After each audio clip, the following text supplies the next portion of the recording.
ഏവർക്കും ശുഭദിനം നേർന്നുകൊണ്ട് മാധ്യമം ദിനപത്രത്തിലെ ഏതാനും വാർത്തകളിലൂടെ ലെബനാനിൽ ഇസ്രയേൽ ആക്രമണം 274 മരണം. ആക്രമണം 300-ലേറെ കേന്ദ്രങ്ങളിൽ 1024 പേർക്ക് പരിക്ക്. തുറന്ന യുദ്ധമെന്ന് ഹിസ്ബുള്ള.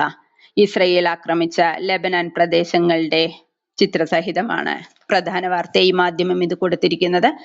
കുട്ടികളുടെ അശ്ലീല ചിത്രങ്ങൾ കാണുന്നതും പ്രദർശിപ്പിക്കുന്നതും കുറ്റം എന്ന കോടതിയുടെ കരുതൽ, കുരുന്നുകൾക്ക് കോടതിയുടെ കരുതൽ എന്ന വാർത്തയും, തൃശൂർ പൂരം അലങ്കോലമാക്കാൻ ശ്രമമുണ്ടായി എന്ന് മുഖ്യമന്ത്രി പറയുന്നതും, എം ലോറൻസിന്റെ അന്ത്യയാത്രയിൽ തർക്കമുണ്ടായ വിവരവും, വേണാടിൽ ശ്വാസമുട്ടി യാത്ര, 2 സ്ത്രീകൾ കുഴഞ്ഞു വീണു എന്നുള്ള വാർത്തകളെല്ലാം ഒന്നാം പേജിൽ മാധ്യമം കൊടുത്തിട്ടുണ്ട്. വയനാടിന് കേന്ദ്രം ഒന്നും തന്നില്ല എന്ന് മുഖ്യമന്ത്രി പറയുന്നു. വയനാട് ദുരന്തത്തിൽ കേന്ദ്രത്തിൽ നിന്നും ഇതുവരെ ഒരു സഹായവും ലഭിച്ചിട്ടില്ല. പ്രധാനമന്ത്രി ഇവിടെ സന്ദർശിച്ചപ്പോൾ അദ്ദേഹത്തെ കണ്ടിരുന്നു. പിന്നീട് ഡൽഹിയിൽ പോയി കണ്ട് നിവേദനവും സമർപ്പിച്ചു. ഒരു സഹായവും ലഭിച്ചിട്ടില്ല. അതിനുശേഷം ദുരന്തമുണ്ടായ സ്ഥലങ്ങൾക്കടക്കം കേന്ദ്രം സഹായം നൽകി. അത് സംബന്ധിച്ച് ഏതെങ്കിലും മാധ്യമങ്ങൾ റിപ്പോർട്ട് ചെയ്തോ?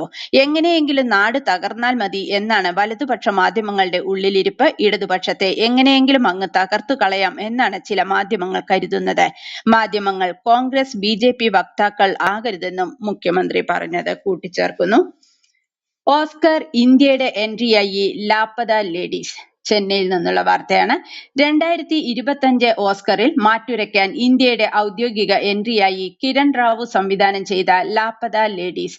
ഫിലിം ഫെഡറേഷൻ ഓഫ് ഇന്ത്യയാണ് ഇക്കാര്യം അറിയിച്ചത്. മലയാള ചലച്ചിത്രം ആട്ടം, കാൻസിൽ കിരീടമണിഞ്ഞ All We Imagine as Light, Bollywood ഹിറ്റായ അനിമൽ തുടങ്ങിയ 29 സിനിമകളിൽ നിന്നാണ് അസമീസ് സംവിധായകൻ ജാനു ബറുവ അധ്യക്ഷനായ 13 അംഗ സമിതി ലാപ്പത ലേഡീസ് തെരഞ്ഞെടുത്തത്.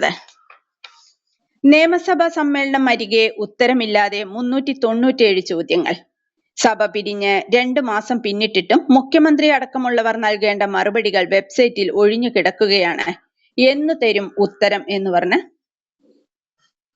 ചോദ്യങ്ങളുടെ ഒരു രേഖ കൊടുത്തിരിക്കുന്നു.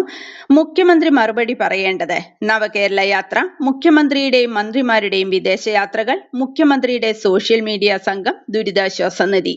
ധനവകുപ്പ് മറുപടി പറയേണ്ടത്: ലോക കേരള സഭ, സംസ്ഥാനത്തിന്റെ സാമ്പത്തിക സ്ഥിതി, ശമ്പള പരിഷ്കരണ കുടിശ്ശിക, സംസ്ഥാനത്തിന്റെ വരുമാന നഷ്ടം, സാമൂഹിക സുരക്ഷാ സെസ്, ട്രഷറി നിയന്ത്രണം, ടേൺ ഓവർ ടാക്സ്. ഗതാഗത വകുപ്പ് മറുപടി പറയേണ്ടത്: AI ക്യാമറ, ഡ്രൈവിംഗ് ലൈസൻസ് പരിഷ്കരണം, RC അച്ചടിയിലെ കാലതാമസം, മോട്ടോർ വാഹന വകുപ്പിലെ ഡിജിറ്റലൈസേഷൻ, സർക്കാർ വാഹനങ്ങളുടെ നിയമലംഘനങ്ങൾ. അങ്ങനെ 397 ചോദ്യങ്ങളാണ് ഉത്തരം പറയേണ്ടതായിട്ടുള്ളത്. കണ്ണ് നനയിച്ച കാന്താരി, നാളികേര വിലയും കുതിക്കുന്നു എന്നൊരു വാർത്ത പാലക്കാട് നിന്നും. കാന്താരി മുളകിനും നാളികേരത്തിനും പൊതുവിപണിയിൽ വില കുതിക്കുന്നു. കഴിഞ്ഞ മാസം വരെ 250-300 രൂപയുണ്ടായിരുന്ന കാന്താരി മുളകിനെപ്പോൾ 600 രൂപയിൽ എത്തി. പച്ചക്കറിക്കടകളിലും വഴിയോര വിപണിയിലും 500-600 രൂപ വിലയുണ്ടെങ്കിലും സൂപ്പർ ഹൈപ്പർ മാർക്കറ്റുകളിൽ കാന്താരി മുളകിന് വില ഇതിലും കൂടുതലാണ്. വിപണിയിൽ ഏറ്റവും കൂടുതൽ ആവശ്യക്കാരുള്ള വെള്ള കാന്താരി മുളകിന് എക്കാലത്തും ഡിമാൻഡാണ്. ഷുഗർ, കൊളസ്ട്രോൾ, ഹൃദയ സംബന്ധമായ അസുഖങ്ങൾ ഉള്ളവർക്ക് ഉത്തമ ഔഷധമാണ് എന്നതിനാലാണ് കാന്താരി മുളകിന് എക്കാലത്തും പ്രിയമേറുന്നത് എന്ന് പറയുന്നു. അതുപോലെ കഴിഞ്ഞ മാസം 32-34 രൂപ വിലയുണ്ടായിരുന്ന നാളികേരത്തിന് ഇപ്പോൾ 46-48 രൂപയാണ് വില.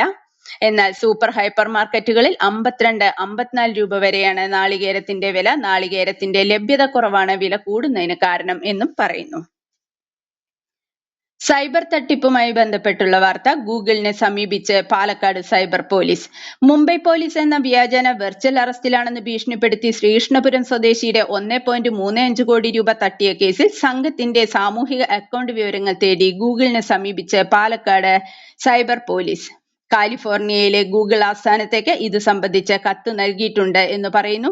ഈ വിവരങ്ങൾ ലഭ്യമാകുന്നതോടെ വീഡിയോ കോൾ വഴി 72കാരനെ കെണിയിൽ അകപ്പെടുത്തിയ സംഘത്തെക്കുറിച്ച് കൂടുതൽ വിവരം ലഭ്യമാകുമെന്ന പ്രതീക്ഷയിലാണ് പോലീസ്. കണ്ണു തുറക്കാതെ റെയിൽവേ, പരിധി വിട്ട് നരകയാത്ര.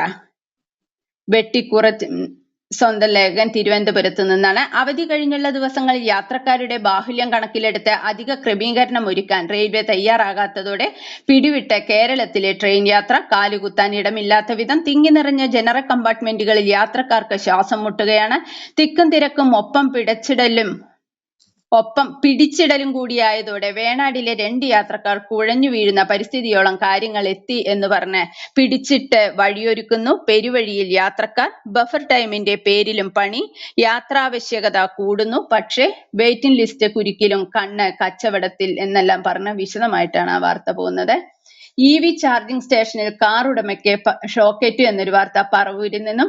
KSEBയുടെ മന്നം 66 kV സബ്സ്റ്റേഷനോടനുബന്ധിച്ച് വാഹനങ്ങൾ ചാർജ് ചെയ്യുന്ന EV ചാർജിംഗ് സ്റ്റേഷനിലെ മെഷീനിൽ നിന്ന് പറവൂർ നഗരസഭ മുൻ കൗൺസിലർക്ക് ഷോക്കേറ്റു എന്നും ഒരു റിപ്പോർട്ട് പറവൂരിൽ നിന്നൊരു വാർത്തയുണ്ട്. MM ലോറൻസിന് അന്ത്യാഞ്ജലി എന്ന് പറഞ്ഞിട്ടുള്ള വാർത്തയും അതിന്റെ അനുബന്ധ വാർത്തകളും ഒക്കെയുണ്ട്. ഉരുൾ ദുരന്തം അടിയന്തര ധനസഹായം കിട്ടാതെ നിരവധി പേർ. ദുരന്തം നേരിട്ട് ബാധിച്ചവർക്ക് മാത്രം 10,000 രൂപ. O മുസ്തഫ കൽപ്പറ്റയിൽ നിന്നും റിപ്പോർട്ട് ചെയ്യുന്നു. സാമ്പത്തിക പ്രതിസന്ധിയും മന്ത്രിമാറ്റവും പുതിയ RRTകൾ അനിശ്ചിതത്വത്തിൽ എന്ന് A സക്കീർ ഹുസൈൻ തിരുവനന്തപുരത്ത് നിന്ന് റിപ്പോർട്ട് ചെയ്യുന്നുണ്ട്. ഷിരൂരിൽ ഇന്നു മുതൽ പരിശോധന. മേജർ ജനറൽ ഇന്ദ്രപാലിന്റെ നേതൃത്വത്തിൽ അർജുൻ ഓടിച്ച ലോറിയുടെ ഭാഗങ്ങളില്ലെന്ന് സ്ഥിരീകരിച്ച് കുടുംബവും ഉടമ മനാഫും. പാലക്കാട്ട് നിന്ന് KSRTC അന്തർസംസ്ഥാന മിന്ന സർവീസ് ആരംഭിച്ചു എന്നും ഒരു വാർത്തയുണ്ട്. വനം ഉദ്യോഗസ്ഥരുടേത് മോശം പെരുമാറ്റം. മന്ത്രിയെ വേദിയിലിരുത്തി രൂക്ഷ വിമർശനവുമായി PV അൻവർ.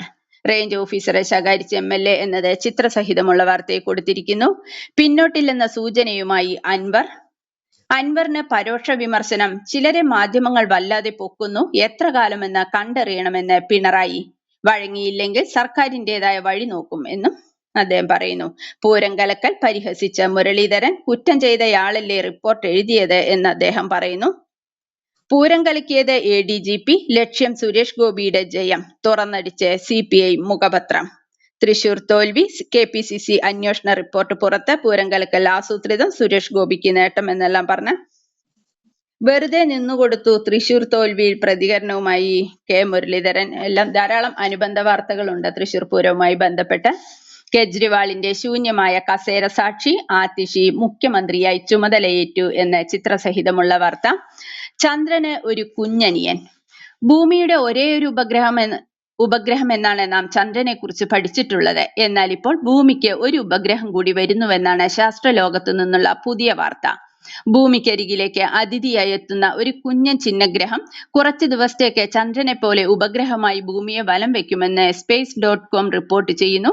വളരെ അപൂർവമായ ആഗോള പ്രതിഭാസമാണിത് എന്ന് പറഞ്ഞ് ചിത്രസഹിതമാണ് ആ വാർത്ത. അനുബന്ധ വാർത്തകളും കൊടുത്തിട്ടുണ്ട്. എങ്ങനെ കണ്ടെത്തി? ഇതാദ്യമല്ല എന്നെല്ലാം പറഞ്ഞേ. ഹരിയാനയിൽ BJPക്ക് അഗ്നിപരീക്ഷ. റോഹ്തഗിൽ നിന്ന് തൻവീർ അഹമ്മദാണ് ആ റിപ്പോർട്ട് നൽകുന്നത്. കേവല ഭൂരിപക്ഷം നഷ്ടമായിട്ടും ഗവർണറുടെ താങ്ങിൽ ഭരണം പൂർത്തിയാക്കിയ BJP ഹരിയാന നിയമസഭാ തെരഞ്ഞെടുപ്പിൽ നേരിടുന്നത് അഗ്നിപരീക്ഷ. ഭരണവിരുദ്ധ വികാരം, കർഷക പ്രക്ഷോഭം, ഗുസ്തി താരങ്ങളുടെ സമരം, അഗ്നിവീർ പദ്ധതി, തൊഴിലില്ലായ്മ, വിലക്കയറ്റം, ആഭ്യന്തര കലഹം, ജാതി രാഷ്ട്രീയം തുടങ്ങിയ വിഷയങ്ങൾ ഉണ്ടായ പ്രതിസന്ധി BJP സർക്കാരിന്റെ തുടർഭരണ പ്രതീക്ഷയ്ക്ക് മങ്ങലേൽപ്പിക്കുന്നു എന്ന് വിശദമായി ഒരു റിപ്പോർട്ട്. പ്രക്ഷോഭ പ്രഖ്യാപനവുമായി കിസാൻ മഹാപഞ്ചായത്ത് എന്നൊരു വാർത്ത ഡൽഹിയിൽ നിന്നുണ്ട്.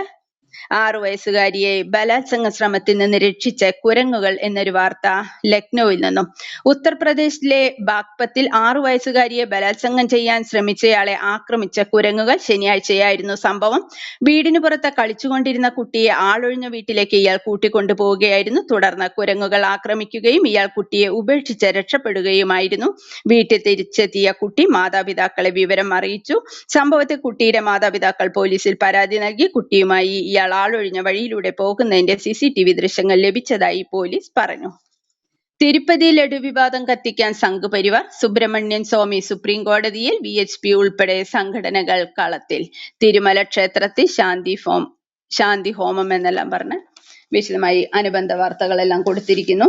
അന്താരാഷ്ട്രീയ വാർത്തകളിൽ സുഡാനിൽ കോളറ വ്യാപിക്കുന്നു. 388 മരണം. ഇന്ത്യയുമായി ബന്ധം ശക്തിപ്പെടുത്തുമെന്ന് ദിസനായകെ പറയുന്നു. പേജ സ്ഫോടനം ഭീകരാക്രമണം. CIA മുൻ തലവനാണ്. മാർക്സിസ്റ്റ് ചിന്തകൻ ഫ്രെഡറിക് ജെയിംസൺ അന്തരിച്ചു എന്ന് അദ്ദേഹത്തിന്റെ ചിത്രസഹിതമുള്ള വാർത്ത. സ്വർണ്ണവില കുതിക്കുന്നു എന്നും പറയുന്നു. ഈ സിമ്മിന്റെ പേരിൽ മൊബൈൽ ഉപയോക്താക്കളെ ലക്ഷ്യമിട്ട വ്യാപക സാമ്പത്തിക തട്ടിപ്പ്, മൊബൈൽ നമ്പറുമായി ബന്ധിപ്പിച്ച എല്ലാ ബാങ്ക് അക്കൗണ്ടുകളുടെയും നിയന്ത്രണം സംഘം തട്ടിയെടുക്കുന്നു. KYC അപ്ഡേഷൻ തട്ടിപ്പുകളിൽ വീഴരുതെന്ന് പോലീസ് പറയുന്നു. KYC അപ്ഡേഷൻ എന്ന പേരിലുള്ള വ്യാജ തട്ടിപ്പുകളിൽ വീഴരുതെന്ന മുന്നറിയിപ്പുമായി കേരള പോലീസ്. KYC അപ്ഡേഷൻ എന്ന പേരിൽ ബാങ്കിൽ നിന്നെന്ന പേരിലാണ് വ്യാജ സന്ദേശം എത്തുന്നത്. ലിങ്കിൽ ക്ലിക്ക് ചെയ്ത് KYC അപ്ഡേറ്റ് ചെയ്യാമെന്നും നിശ്ചിത സമയത്തിനുള്ളിൽ ചെയ്തില്ലെങ്കിൽ അക്കൗണ്ട് പണവും നഷ്ടപ്പെടുമെന്നും തെറ്റിദ്ധരിപ്പിച്ചാണ് ഈ തട്ടിപ്പെന്ന് പോലീസ് മുന്നറിയിപ്പ് നൽകുന്നു. ബാങ്കുമായി ബന്ധപ്പെട്ട വിവരങ്ങൾ കൂടാതെ വ്യക്തിഗത വിവരങ്ങളും വെബ്സൈറ്റിൽ നൽകി നടപടിക്രമങ്ങൾ പൂർത്തിയാക്കുന്നതോടെ OTP ലഭിക്കും. അത് ബാങ്കിൽ നിന്ന് എന്ന വ്യാജേന വിളിക്കുന്ന നമ്പറിലേക്ക് വെബ്സൈറ്റിൽ തന്നെയോ നൽകുമ്പോൾ അക്കൗണ്ടിലെ പണം നഷ്ടമാകുന്നു. ഇതാണ് തട്ടിപ്പിന്റെ രീതി എന്ന് വിശദമായിട്ടാണ് ആ വാർത്ത കൊടുത്തിരിക്കുന്നത്. ദേശീയ കത്തെഴുത്ത് മത്സരം എന്ന് പറഞ്ഞ പാലക്കാട് നിന്നും ഒരു വാർത്തയുണ്ട്. ദേശീയ തപാൽ വകുപ്പ് ദേശീയ തലത്തിൽ കത്തെഴുത്ത് മത്സരം ഭാരതീയ തപാൽ വകുപ്പ് ദേശീയ തലത്തിൽ കത്തെഴുത്ത് മത്സരം സംഘടിപ്പിക്കുന്നു. The joy of writing, importance of letters in A digital age എന്നതാണ് വിഷയം. 18 വയസ്സിന് താഴെയും 18 വയസ്സിന് മുകളിലുമായിട്ടാണ് 2 വിഭാഗത്തിലാണ് മത്സരം നടക്കുന്നത്. ഇംഗ്ലീഷിലോ ഹിന്ദിയിലോ മലയാളത്തിലോ 1000 വാക്കുകളിൽ കത്തെഴുതാം. അഡ്രസ് കൊടുത്തിട്ടുണ്ട്. Chief post master general, Kerala circle, Thiruvananthapuram 695033 എന്ന വിലാസത്തിൽ അയക്കണം എന്ന് പറയുന്നു. ഇത്രയൊക്കെയാണ് മാധ്യമ ദിനപത്രത്തിൽ നിന്നും പങ്കുവയ്ക്കാനുള്ള വാർത്തകൾ. ഏവർക്കും ശുഭദിനം നേർന്നുകൊണ്ട് നന്ദി.